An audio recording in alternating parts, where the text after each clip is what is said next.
Anger explodes against the judge who said a drunk can consent to sex. Officials fear a vigilante backlash.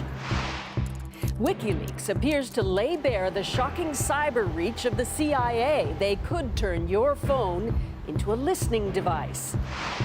Plus, 3 tax judges under investigation after CBC News raises questions.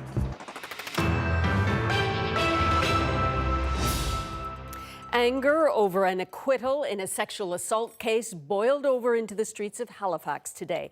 Hundreds gathered to express their contempt for something the judge said in his decision. Quote, "Clearly, a drunk can consent." And that statement has sent a shockwave across the country. Angela McIver has the latest. If someone is too drunk to say yes, they are too drunk to say no. This is a concept anyone in a courtroom should know. The crowd was moved when Ashley Avery recounted what many women have faced, the case of taxi driver Bassem Al-Rawi, and Judge Gregory Lanahan's decision to acquit him brought about 500 people together in protest. The victim did everything right. When you get into a cab to get home, you think that's the safest route. And to have something like that happen, to get raped when you think you're getting a safe drive home, and then for the rapist to get off, it's outrage.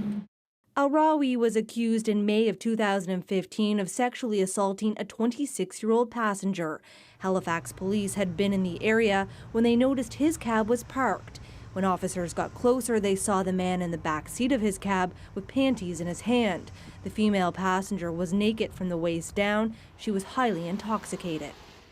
In his decision last week, Judge Gregory Lanahan said the Crown did not prove the case beyond a reasonable doubt. Then he went even further to say clearly a drunk can consent. Those comments continue to hit a nerve with people across the city. It's very blatant that consent could not have been given. I did a little bit of research, as I'm sure a lot of people here did, to find out how consent is defined in Canada, and if one is inebriated or incapacitated in any way, consent cannot be given. No means no! This outrage has prompted police to express concern about both the judge and Al-Rawi's safety. We appreciate that folks are upset, they're frustrated. We certainly wouldn't encourage any vigilantism. We don't condone it either. And mostly we wouldn't want people to get sort of themselves in trouble as a result of frustration or anger. Many people have complained about Lanahan's conduct. At least one has been accepted as an official complaint. But the outcome of that investigation can't reverse his decision in the taxi case. The Crown also announced today it is appealing the ruling. The prosecution service cites several grounds where it believes Judge Lanahan erred in the law, including what the Crown believes was speculation on the issue of consent. Angela McIver, CBC News, Halifax. Nova Scotia announced today that it will hire 2 special prosecutors to handle sexual assault cases. And Halifax is also now looking at better ways to regulate taxi licenses. The city unanimously passed a motion today making safety a priority and ensuring that drivers are more carefully scrutinized. WikiLeaks has revealed how the CIA co-ops personal electronics to listen in on almost anyone, unsuspectingly. That's the bombshell we learned after the group exposed tactics that had, until now, been company secrets. Paul Hunter explains. Here's a test. See if you can spot the potential CIA secret listening devices somewhere right here, hiding, as they say, in plain sight. Give up? Well, that's one right there, a Samsung Smart TV.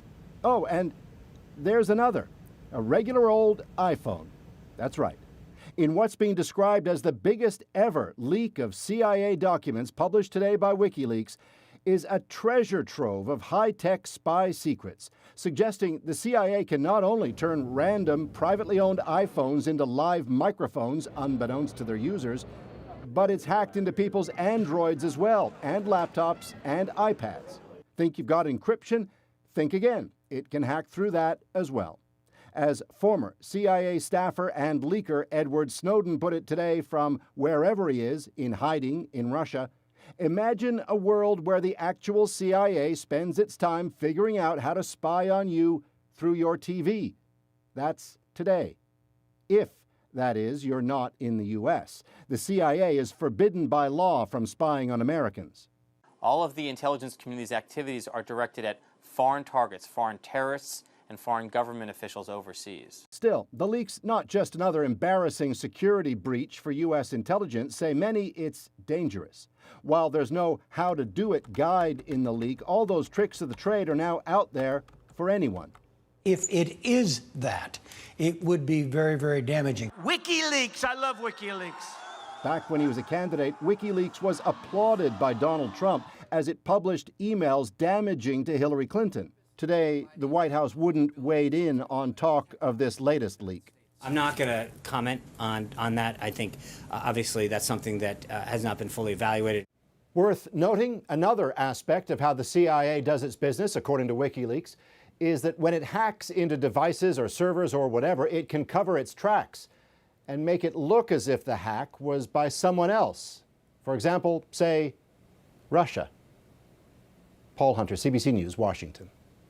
Well, 8,761 documents were released today by WikiLeaks, and in that huge tranche of files, there's just one mention of Canada, but today's leak could put Canadians at risk.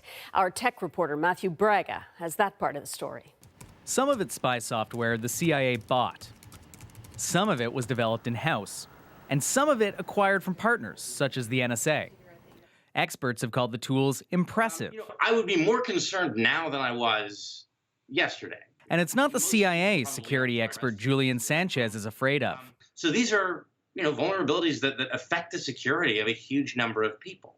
And especially if hackers or foreign intelligence agencies are then stealing the weaponized versions of these exploits from the government itself, that's an enormous number of people who are put at unnecessary risk. The CIA's capabilities are not unique. Rather, they are part of an ever-expanding digital toolbox, touted by law enforcement and intelligence agencies as the future of their trade. On iPhone? Officials say that the encryption found in phones and used by apps such as WhatsApp has made it difficult for them to gather evidence. So, instead of breaking the encryption itself, government hackers have turned to other methods. Secretly planting targeted software on wireless routers, smartphones, and even smart TVs. According to documents released by WikiLeaks, CIA hackers hid their spy software inside popular apps such as Skype and Chrome. In smartphones, they took advantage of numerous security holes, some that not even Apple or Google knew about. One of the documents actually describes a meeting held in Ottawa in the summer of 2015 when unnamed intelligence agencies went hunting for new iPhone bugs. Matthew Braga, CBC News, Toronto. More concerns at Jewish community centres. The ones in Toronto and London, Ontario, were forced to close this morning because of bomb threats. Buildings were evacuated and authorities investigated for several hours before people were allowed back in. Similar threats were called in or emailed to Jewish community centres and schools across the United States. The Center for Israel and Jewish Affairs says more than 120 bomb threats have been received across North America just since the beginning of this year. Well, a new twist in the brazen public murder of North Korean leader Kim Jong-un's half-brother. A video has emerged on YouTube in which a man claims to be Kim Jong-nam's son. My name's Kim Han-sol from North Korea, part of the Kim family. My father has been killed a few days ago. I'm currently with my mother and my sister. At one point in the video, he shows his passport, but the details are blacked out. So is some of the audio. This popped up on the website of a human rights group which says it's protecting members of Kim Jong-nam's surviving family. 3 Canadian judges are now being investigated for possible misconduct over their relationship with the accounting firm KPMG. Canada's judicial watchdog organization ordered the probes after questions were raised by CBC News and Radio-Canada. And as the Fifth Estate's Gillian Finley tells us, it's all about the line between business and pleasure. The Fifth Estate's investigation took us to Madrid, site of the International Fiscal Association's annual conference. Accountants, lawyers, regulators, and judges from around the world They come to learn and they come to party. And it's the parties that seem to have gotten the Canadian judges into trouble. Among the sponsors this year, accounting firm KPMG, the company behind an offshore tax scheme the Canadian Revenue Agency says was intended to deceive. A case is currently before Canada's tax court.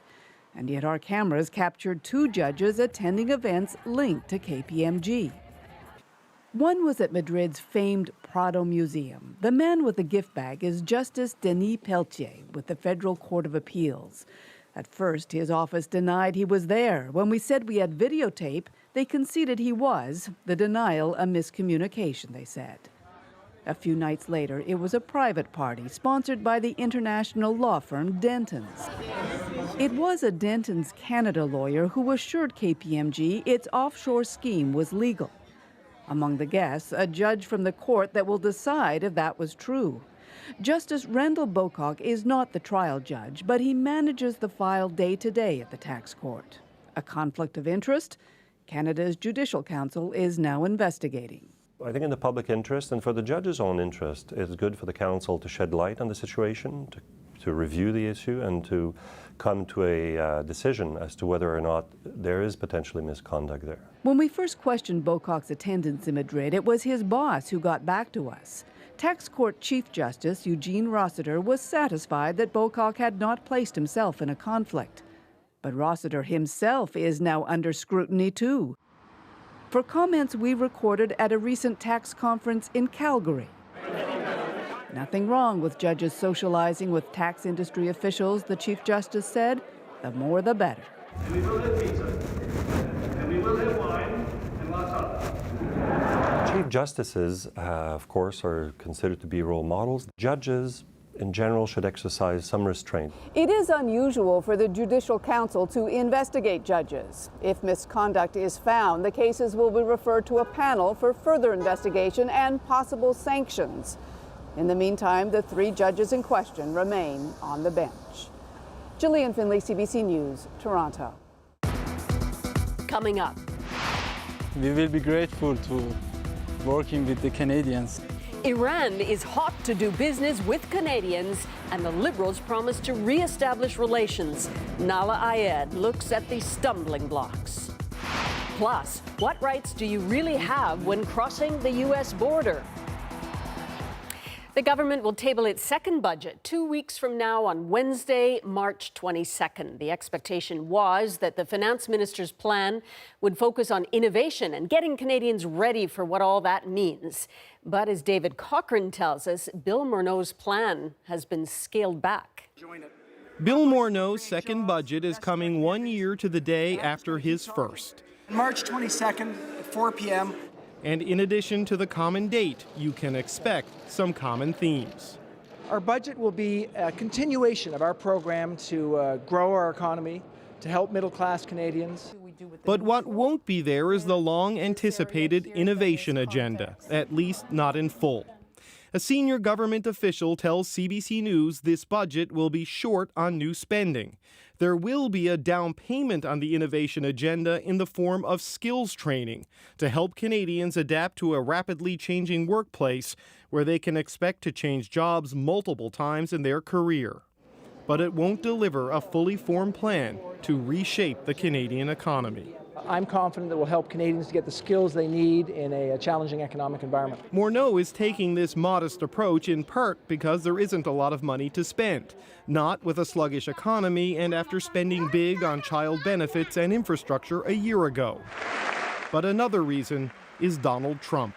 We will provide massive tax relief for the middle class. We must create a level playing field for American companies and our workers. Trump's promises of massive tax cuts and infrastructure spending is a key factor in Morneau's wait-and-see approach.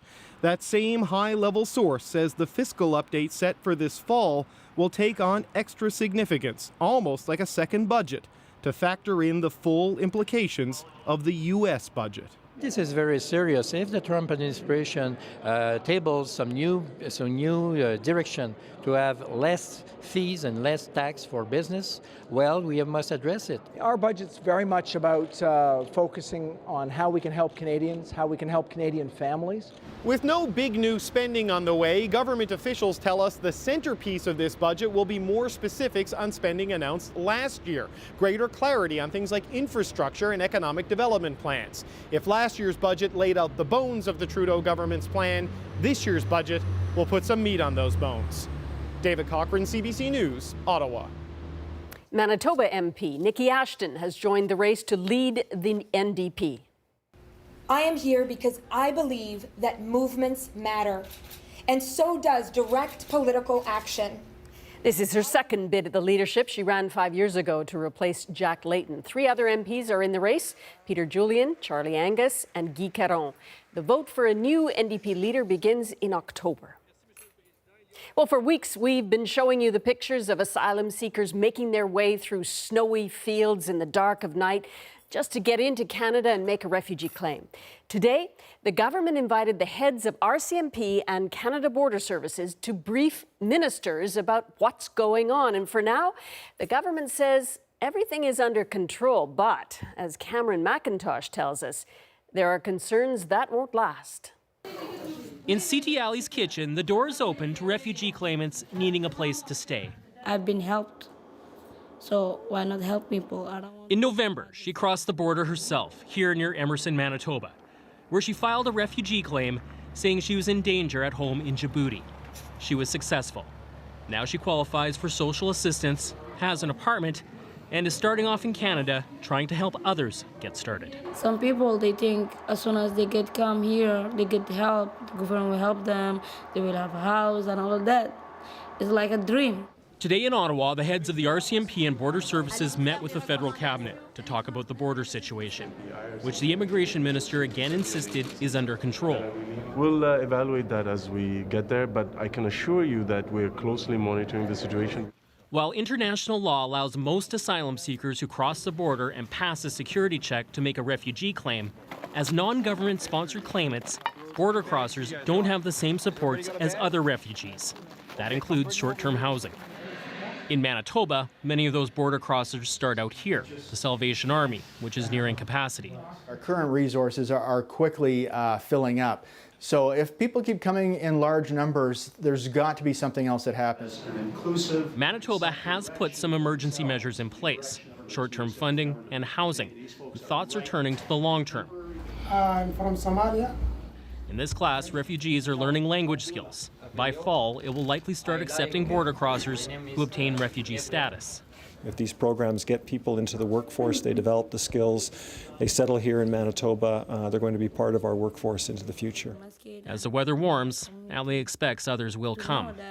There is much people coming in, and we need, seriously, help. The big question is how many people will end up staying. Ultimately, that's up to the Refugee Board. Right now, it's not clear how many refugee claimants have been successful, but in 2015, 60% of refugee claims were approved. Cameron McIntosh, CBC News, Winnipeg. Hawaii will be the first to challenge Donald Trump's newest executive order banning travelers from 6 Muslim-majority countries. One of Hawaii's lead attorneys says the new ban affects fewer people but still suffers from constitutional defects. With ISIS losing more ground in Iraq, their enemies in Syria made bold moves near Raqqa today. These are newly released images by the Syrian Democratic Forces advancing on Raqqa from the east. The rebel group includes a mix of Arab and Kurdish fighters backed by the U.S. And while they fought, top American, Russian, and Turkish military officials met today to plan a final victory over ISIS. But trust between the 3 allies remains tenuous. And while ISIS hasn't collapsed yet, in Mosul, Iraq's prime minister has a simple offer for those still fighting there. Quit now and get a fair trial, or die. He made the pitch while visiting soldiers on the front lines today.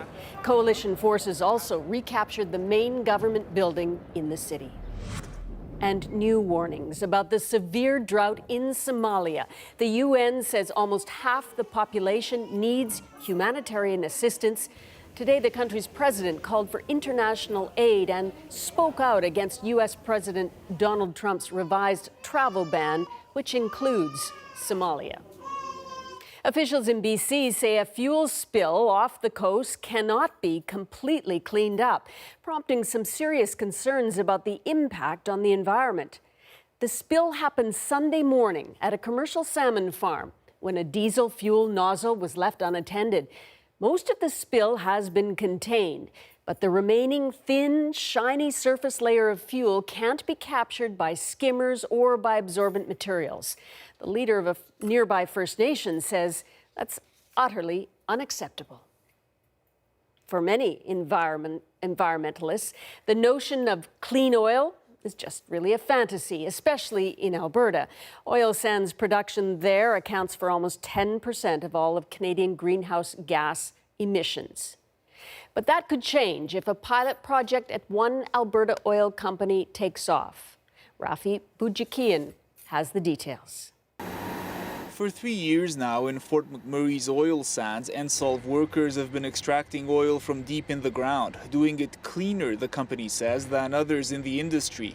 Usually oil companies use very hot water to soften hardened oil and liquefy it so it can be taken out of the ground.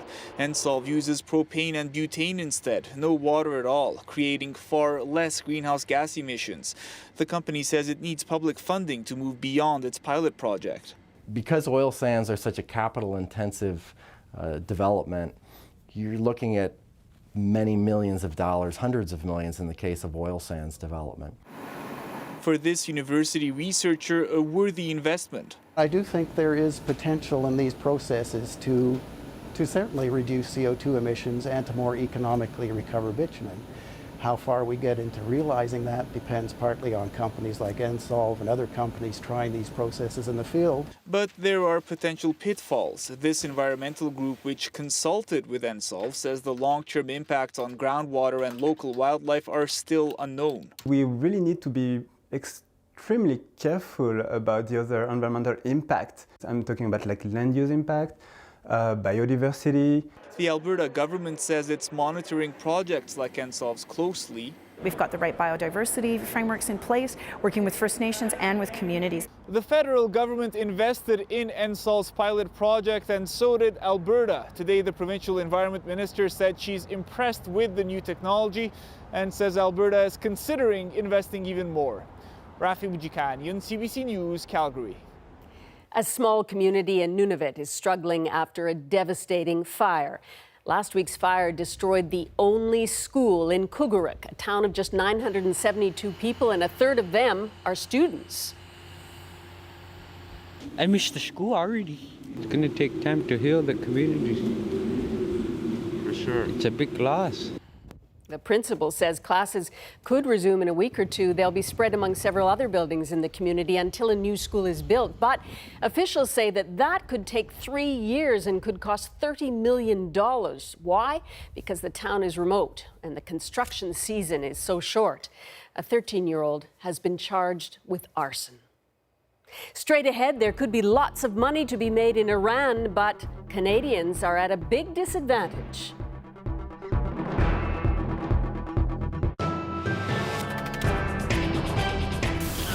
The single biggest tax grab in Canadian history. Finance Minister Michael Wilson's new goods and services tax will bring in $24 billion a year. People are going to be a little apprehensive about what that change means to them. Anytime you buy something, you'll be paying the new federal tax. This is a cruel tax, a brutal tax, a mean tax. Business owners say the new tax will mean chaos for them, confusion for their customers. I don't even want to think about it right now. In Vancouver, the GST has been dubbed the grief and suffering tax. I get in the cab and I say, if the cab feels a little sluggish, it's because I've got Mr. Wilson tied up in the trunk. And of course, they know who Mr. Wilson is. There's a brand new creature coming out of Ottawa. The biggest tax collector that you ever saw. Gonna make you pay your money day and night. You get less, we get more. saloon keeper Von Gramatovich may seem an unlikely leader for a popular tax revolt. 18 months ago, they threatened to tax my haircuts. And that was it. That was the thing that set me off. This is what brought the crowd to Parliament Hill, a chance to denounce the government's goods and services tax. We have to tell Brian Mulroney, take back this tax. Think of me as a new pet who ain't been spayed. Long as I'm fed, no need to be afraid. The RCMP refused to allow a group of demonstrators driving Ottawa cabs to circle the hill. The cabbies began pushing to go ahead. A lone tax supporter was turned on. Before anyone ever pays it, the goods and services tax is coming down. The GST was supposed to be 9%. It's going to be 7%.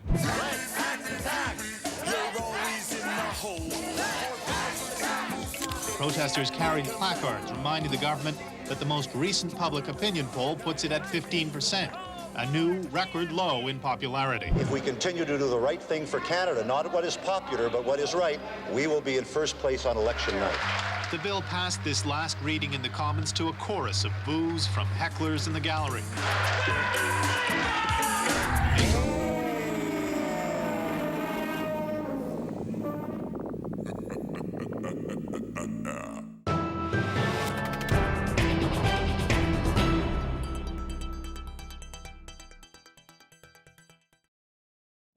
Unfortunately, Canada, I feel like they've always been a follower to the decisions and the policies of the United States. Iran is a highly educated country of 80 million people, and more than half of those are under 30. When major economic sanctions were lifted last year, the country's vast business potential seemed clear. Countries like Germany and France dove in fast to sign up deals. But Canada has been a notable laggard, even after the Liberals took power and promised to resume official relations. Nala Ayad got rare access to Iran's oil fields and spoke to movers and shakers in Tehran who wonder when Canada will get down to business.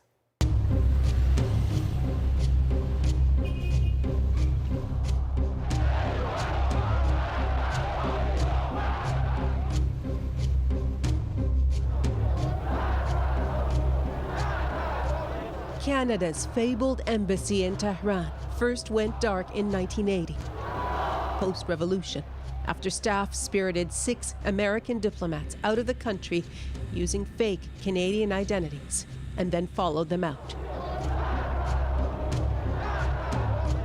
The second time, in 2012, staff again destroyed sensitive documents, quietly shuttered the same offices, and slipped out in groups to different destinations, this time over security concerns and disapproval of Iran's policies. A vital channel between the West and Tehran was severed, given up, along with the keys.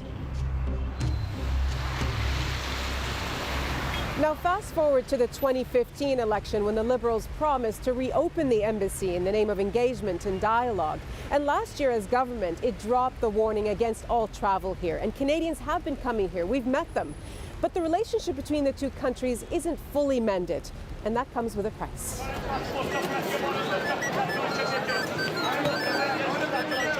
Since the Canadians left, Iran has taken a road thick with possibilities. International negotiations leading to rare international agreement to ice Iran's nuclear program in exchange for lifting sanctions on key state-owned sectors like the oil industry. Russia, China, Europe, and the U.S. were on board. The good news is that there is a solid agreement in place, and according to all the watchdogs, it's working.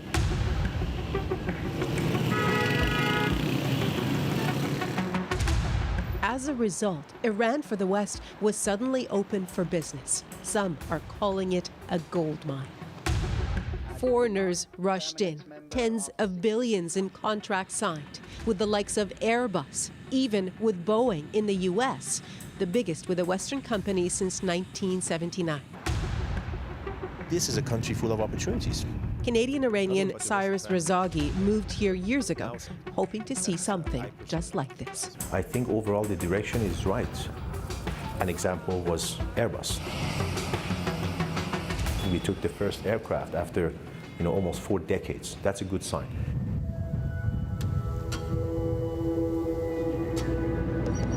To truly appreciate Iran's renewed potential, you have to travel southwest, towards the border with Iraq, the front line in their war in the 1980s.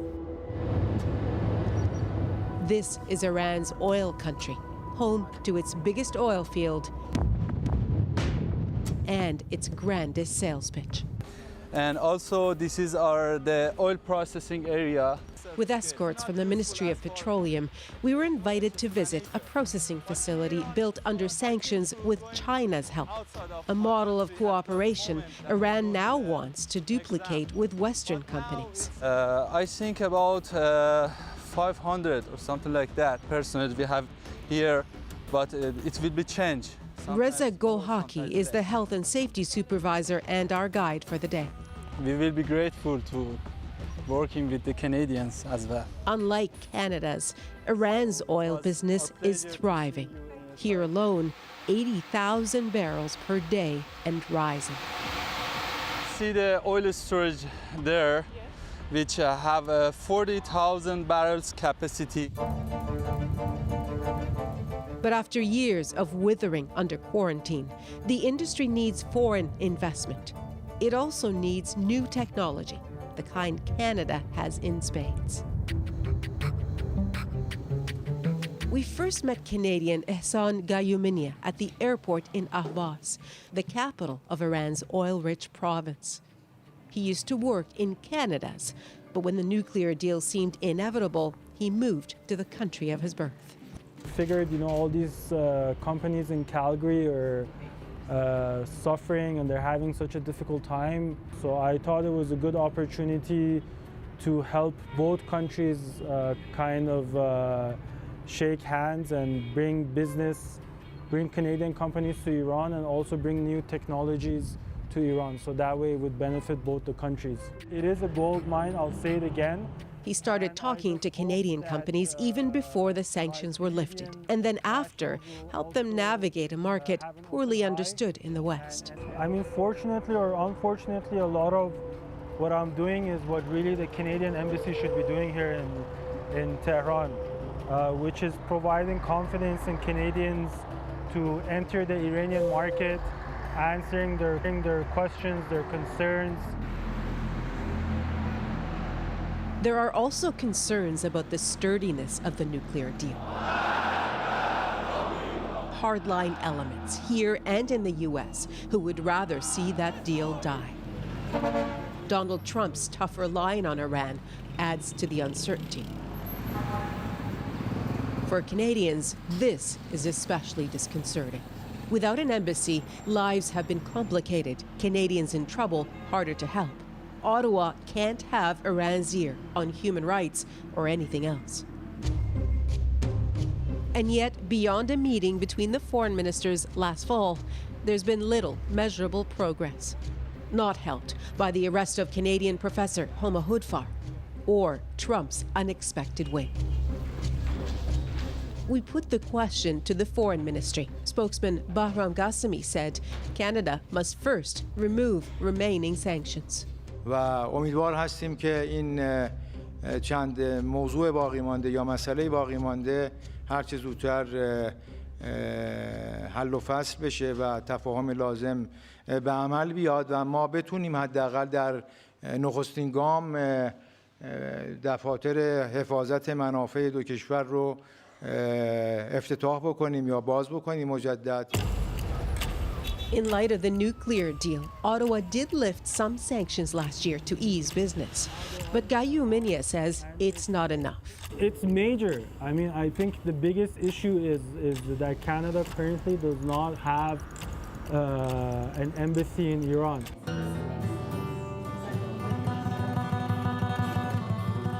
Ottawa and Tehran still seem far apart.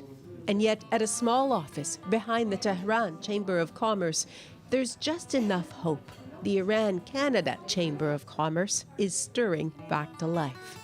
Every week, every minute, every month, we expect the relation will be established.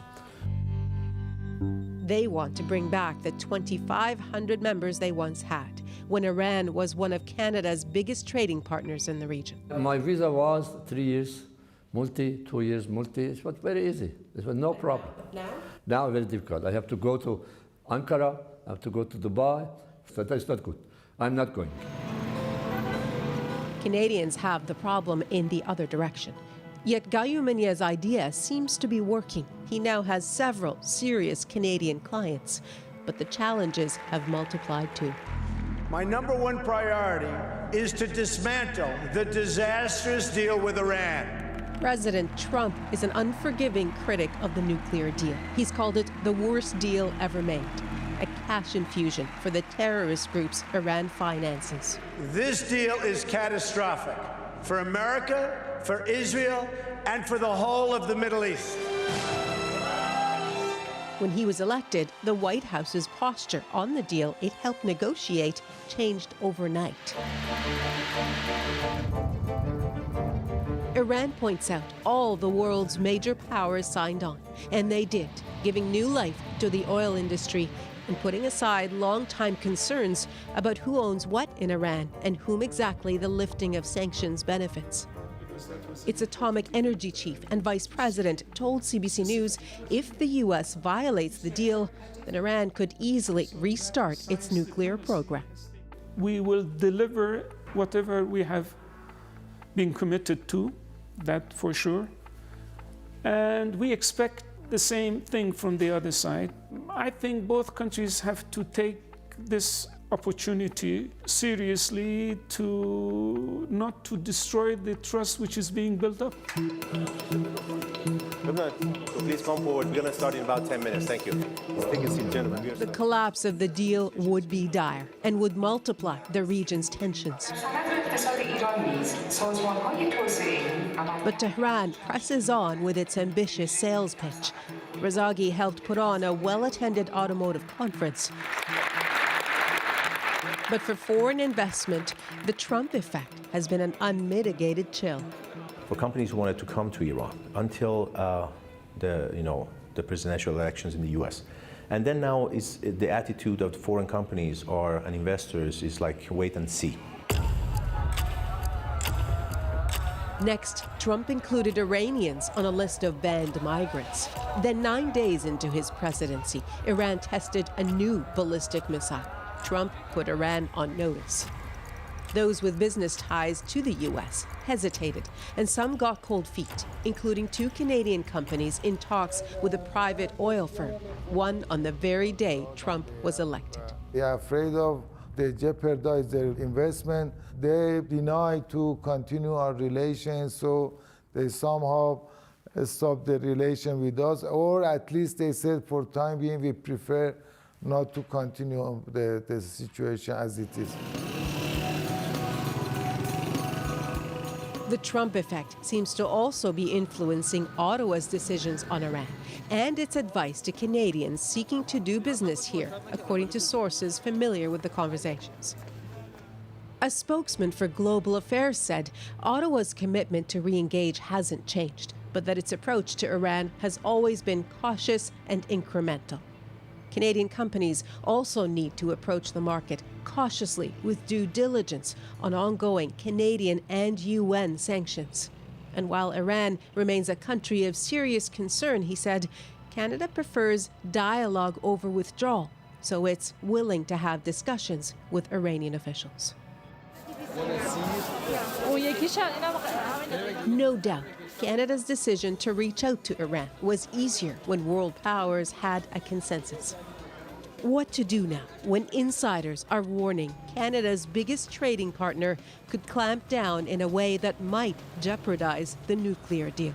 Unfortunately, Canada, I feel like they've always been a follower to the decisions and the policies of the United States. Canada and Iran must still negotiate the terms of restoring ties.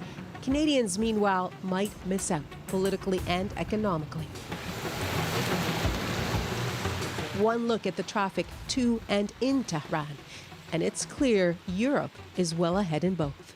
Canada can be a great partner. It's just some practical issues like not, having high-level diplomatic relations that need to be addressed before, practical business can happen on the ground.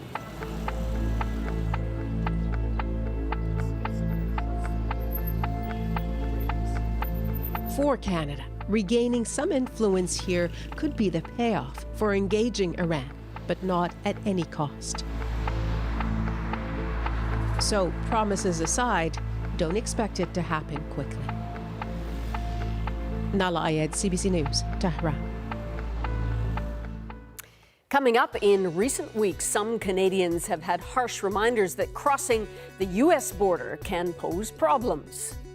The only person that has a right to travel to the U.S. is a U.S. citizen. Your rights at the customs counter depend on how you're making the trip. Plus, millennials get a bad rap. Well, you'll hear the other side on Viewpoints. Let's check the day's business numbers. The markets were down today. The TSX dropped 20 points. The Canadian dollar closed down slightly. In New York, the Dow lost 29 points and the price of oil dipped 6 cents a barrel.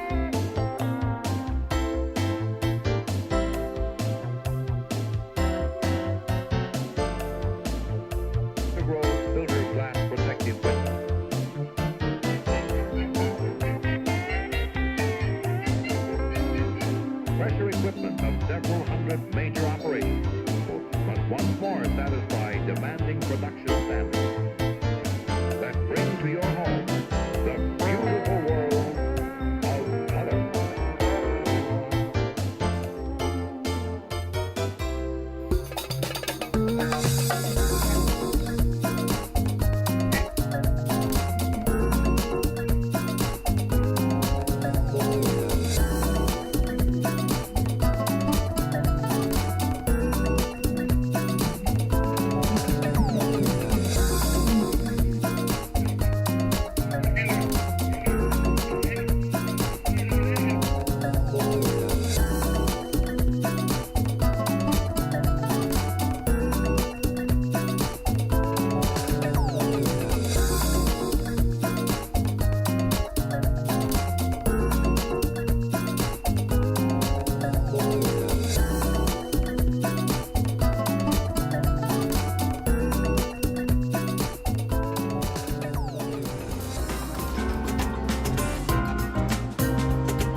It's like you're being treated like a criminal and you're being singled out even though you haven't done anything wrong. Last night, we told you the story of Manpreet Kunar, a Montreal woman who went to the American embassy looking for answers after being denied entry to the U.S., despite being born in Canada and having a valid passport. Well, with March break coming up and many people heading south, a lot of Canadians have questions about American border officials and their powers. So we asked Ron Charles to find out some answers. What rights Canadians have when facing a U.S. Customs and Border Patrol agent depend on whether that agent is in a booth at a land crossing or at a desk in the pre-clearance area inside a Canadian airport. Henry Chang is an immigration lawyer specializing in U.S.-Canada border issues. When you're going to the land border and you're being inspected by a CBP, Customs and Border Protection officer, you're on U.S. soil. You are subject to American laws, which is why when you go, you see they're carrying guns. He says being on U.S. soil gives the agents the right to detain and interrogate Canadian travelers and search anything they have with them, including electronic devices. But those U.S. Customs and Border Patrol agents working inside the 8 Canadian airports that have pre-clearance areas are on Canadian soil. When you're at the airport, they're not carrying guns because they're guests in our country. So they don't have police powers, they don't have the power to arrest you or detain you. And so if at any point during an inspection at Toronto Airport, for example, you believe that the questioning is unfair, unreasonable, you can say, I've changed my mind, I'm not traveling today, I'd like to leave, and they can't prevent you from leaving. But Chang says a bill currently before Parliament could change that. Bill C-23 is meant to make it easier for Canadians to cross the border by extending pre-clearance to train stations, marine terminals, and Toronto's Island Airport. Chang says it also gives U.S. Customs and Border Patrol agents at pre-clearance desks more power to compel Canadian travelers to answer their questions. There is a provision that says that officers will be allowed to use whatever reasonable force is necessary. Does that mean the power to restrain you until you've answered questions? It may very well. He says that's tantamount to giving agents of a foreign government the right to detain Canadians in their own country. It was initiated during the Obama administration when people thought everything was going to be fine. In light of the current administration, I won't mention who's in charge of that administration, but we all know. In light of that, I think that perhaps Canadians should rethink the extra power that they're giving to CBP officers. So far, the answer to that from the Liberal government in Ottawa is that the Charter of Rights and Freedoms will protect Canadians. Ron Charles, CBC News, Toronto. Coming up, a young man pushes back against the slanders that plague his generation. The cry of the millennials, right after the break.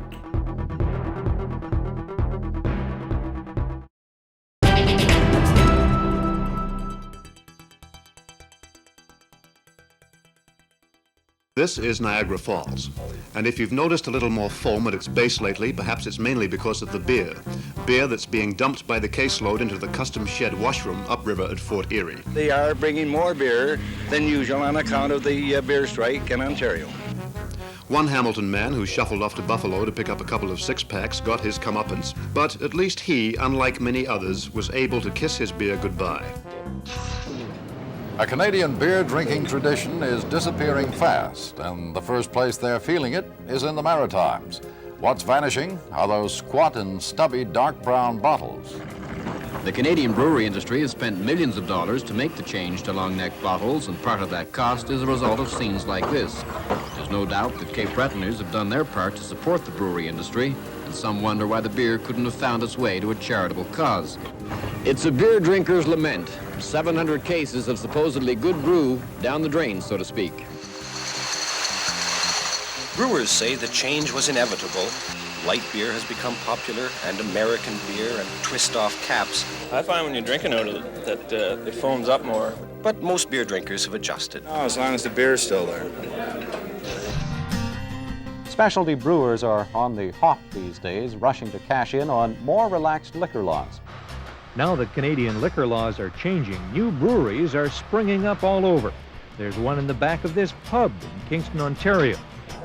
But the idea of drinking the stuff that's made in the back room is catching on. It's got a hell of a lot more body than Canadian beer, I'll tell you that.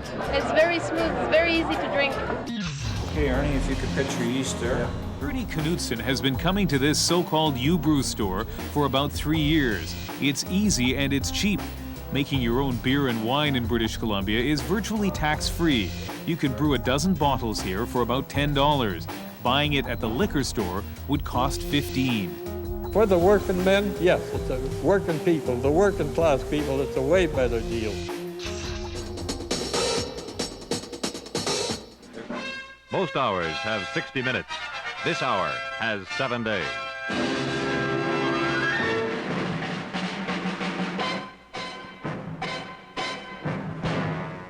Tonight, Ralph Nader charges the Detroit car companies with running risks that can't hurt them, but do hurt us. I could give an example of the Buick Roadmaster in 1953. The one with power brakes came onto the market, many thousands of, with a defective braking system. Now, You mean in the 53 Buick Roadmaster, with power a driver brakes. would literally go from normal brakes to no brakes like That's that? right, that's right. This is documented in court records, which is very interesting. It shows you that the only way we find out about these things is through the cumbrous process of the judicial system. So what you want to do is make an overwhelming systematic case to overcome the resistance of industry. The stronger a case you make, the more scientists you have working on the project on an independent, objective basis, the more overpowering the forces of humane automotive technology will be.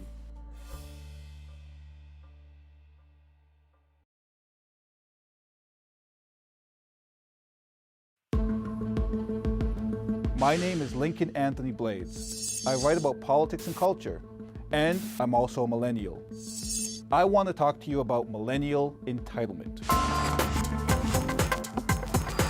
Millennials, in case you were wondering, are those of us born between the early 80s and 90s. We're frequently the subjects of studies and think pieces trying to figure out what we want and why we're struggling in today's economy.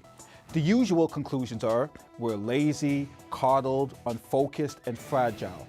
Terms which fall under one singular label: millennial entitlement. It's a term used to degrade our competency and work ethic. But that term is nonsense. Allow me to explain.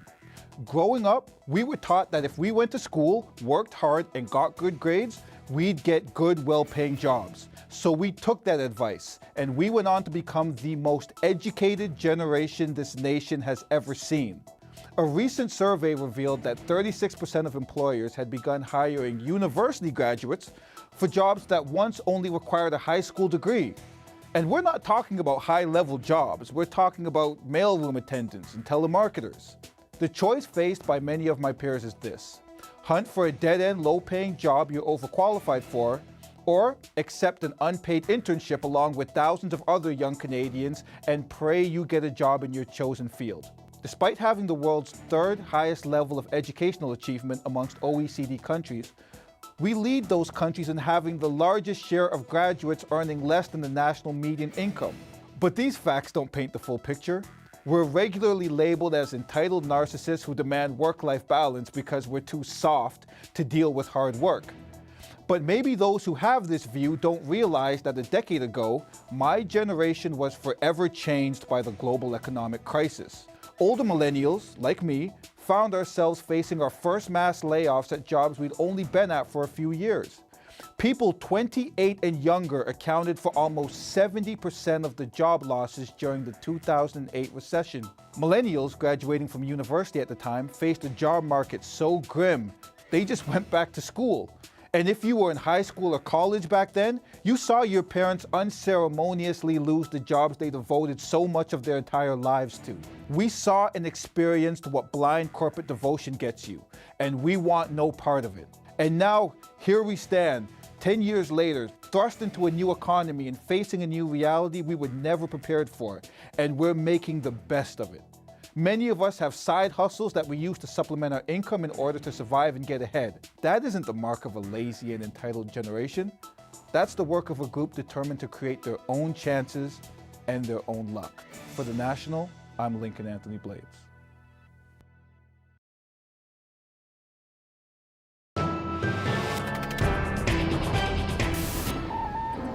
The computer is not an evil genius. It has, so far, neither character nor sex, but it is our indispensable tool for collecting, sorting, and disseminating information. You feel premarital sex is all right under certain circumstances. This young lady is seeking a husband the scientific way. The process begins with a psychological examination. By personality test and depth interview, he reduces her to a punch card. Then he runs her through an electronic sorting machine. It matches her personality to suitable men. Well, right now we're lobbying in various countries around the world to get laws passed which will control the use of computers, especially where large dossiers of information on people exist without any safeguards for the people. It's anonymous information. You never know who's asking for such information. I think we need a kind of licensing structure for computer use, just as we have licensing structure for doctors, we have licensing for dentists, we have other professions which deal with man very basically, and the computers do. The electronic web, privacy in the computer age. We are living in a new world of electronic processing of information and simply information gathering on a scale that we've never seen before. You don't know what happens to personal information once you give it to someone. It can be stored, transferred, linked, matched. All kinds of things can happen. Updating the messages people have left, clearing out the old ones, and writing new ones takes the guys about 9 hours each day. But by doing it, they've found fun, friendship, and girls. I have a girlfriend from the modem. Yes, I do. Information sharing is so phenomenal, so widespread, that it would be impossible to control. It really is impossible to control. Is there such a thing as privacy then? No, there hasn't been privacy since, well, probably about the mid-'80s. We've built a beast that we can't cage. So envision now a way society can be moving in which we don't spend the time to get to know each other. We now do searches. We now do private investigations before we commit ourselves to the traditional ways of creating friendships and acquaintances. I don't know, usually I would say probably an hour a day, if not sometimes more. That's how much time Grody usually spends on this website. Facebook is the latest craze when it comes to online friend network. You just want to know what everybody's doing and check the pictures they put up and whether you're invited to any events. And for most of the reason, I don't know why I check so much. Privacy was once a sacred value in our society. Now we are baring our psyches to strangers.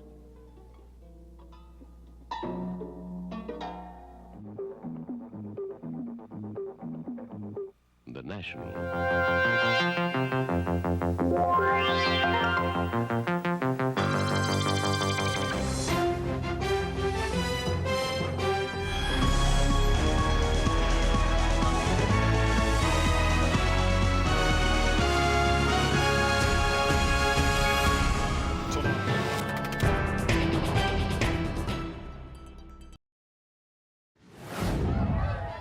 A rare treat for these school children touring the White House today. The Commander-in-Chief surprised the bunch, welcoming the first tour group in the building since he took office. President Trump tried to call the kids over for a photo op, but only one brave little guy took him up on the offer.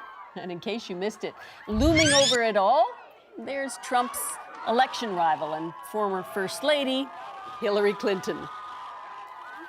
The Canadian Screen Awards for television were handed out tonight, and this program and some of my most talented colleagues took home lots of hardware. Wendy Mesley won for Best Host or Interviewer. Reporters Adrian Arsenault and Nala Ayed were honored along with their producers, Carmen Merrifield and Tracy Seeley. Those awards were for Best Reportage and Best News or Information segment. And one of our exceptional cameramen, Richard Deavy, was singled out for Best Photography. And The National, there he is, won Best National Newscast. Peter was right there to accept, which is why he's not here tonight, and I'm here with you. A lot of great journalists. That is The National for this Tuesday night. For news anytime, go to our website, cbcnews.ca. I'm Susan Ormiston. Thanks for watching.